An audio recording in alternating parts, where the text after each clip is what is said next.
Pois é, tem só uma informação que acaba de chegar à redação da Jovem Pan News, inclusive a Thaís, que é a nossa coordenadora, acaba de me passar. Decisão do Supremo Tribunal Federal, ministro Alexandre de Moraes, determinando manter a maior parte do decreto do governo federal, que aumentou o IOF, o aumento do Imposto sobre Operações Financeiras, revogando apenas a cobrança das operações do risco sacado.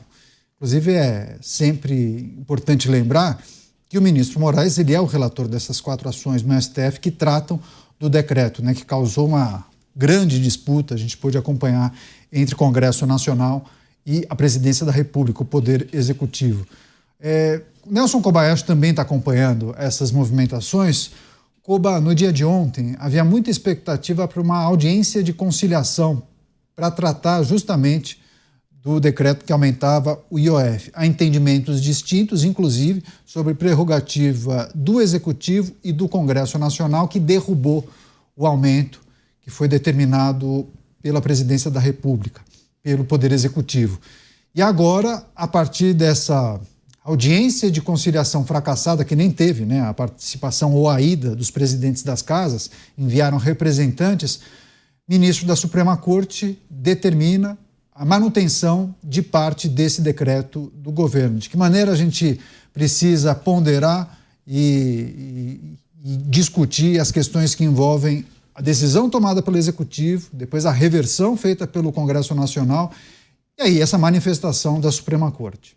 Olha, Caniato, enquanto você falava, estava tentando ler aqui essas 20 páginas de decisão do ministro Alexandre de Moraes, e uma primeira questão importante é que essa não é ainda uma decisão em definitivo, essa é uma decisão cautelar, significa, por enquanto vai ser desse jeito até o plenário da Suprema Corte tomar uma decisão, ou seja, por enquanto está valendo os decretos com efeito retroativo, isso significa desde a edição dos decretos do presidente Lula, portanto... O aumento segue valendo. Segue valendo e retroativamente, ou seja, essas operações recentes agora, teoricamente, estão sob a égide do IOF aumentado pelo presidente.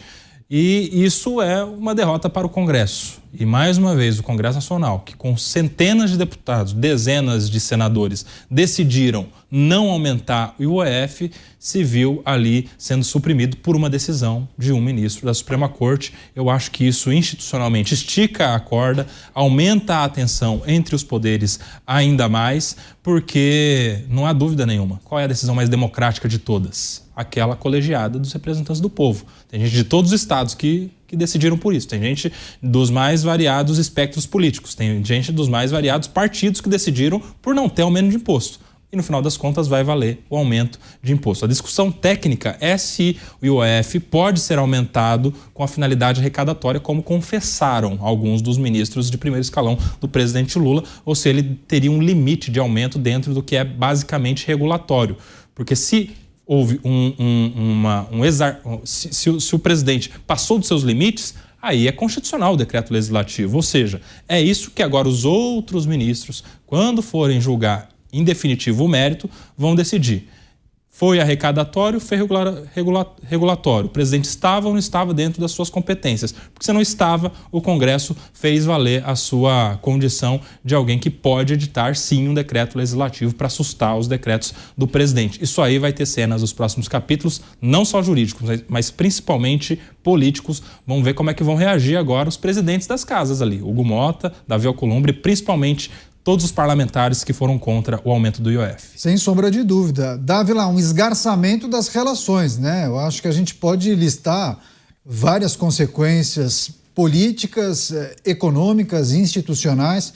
Queria que você também trouxesse sua reflexão. Imagino que você esteja preocupado para quais os próximos episódios envolvendo essa decisão da Suprema Corte, porque há quem questionava se deveria ser a Justiça ou a Suprema Corte a dar a última palavra em relação a esse episódio, Caniato, num país onde o fato é sempre ignorado e a versão se sobrepõe ao fato, tudo é possível nessa visão subjetiva, nesse realismo mágico que virou a lei, o Estado de Direito e a Constituição no Brasil. Acho que a turma está lendo muito Garcia Marques no Brasil, lá, principalmente no Supremo, porque é claro na Constituição, como disse o Koba, O governo confessou que está usando o IOF para efeitos arrecadatórios. Isto é inconstitucional. Não tem leitura da versão, poderia ser. Não, o governo confessou. Vamos usar o IOF para efeito arrecadatório. Aí, o que acontece? O Congresso usa um decreto para cancelar a decisão do Poder Executivo com toda razão. Isto é um abuso de poder claro, nítido. Segundo ponto, a Constituição é claríssima, cristalina. Somente o Congresso Nacional pode aumentar a arrecadação. São ali os representantes do povo. Então, qualquer ficção científica para interpretar que não, veja bem, não é bem assim, o executivo tem o poder de usar um imposto regulador como arrecadatório, isso é um absurdo, isso é uma leitura completamente deturpada dos fatos. Então, qual é a reação possível no Congresso Nacional daqui para frente? Primeiro, acabar com o IOF. Aliás, o IOF já era para ter, já estava com data de término, que era 2029. É só antecipar para 2026. Acaba com o IOF. O IOF é uma excrescência, é um imposto regulador que não existe em nenhum outro país do mundo e era uma das condicionantes para o Brasil ingressar na OCDE, era acabar com o IOF. Então aproveita, acaba com o IOF. Segundo, aquele projetinho lá do deputado Arthur Lira de aumentar imposto que o governo queria, tem que ser revisto imediatamente, porque já que o governo está levando dinheiro no IOF, não vai aumentar imposto.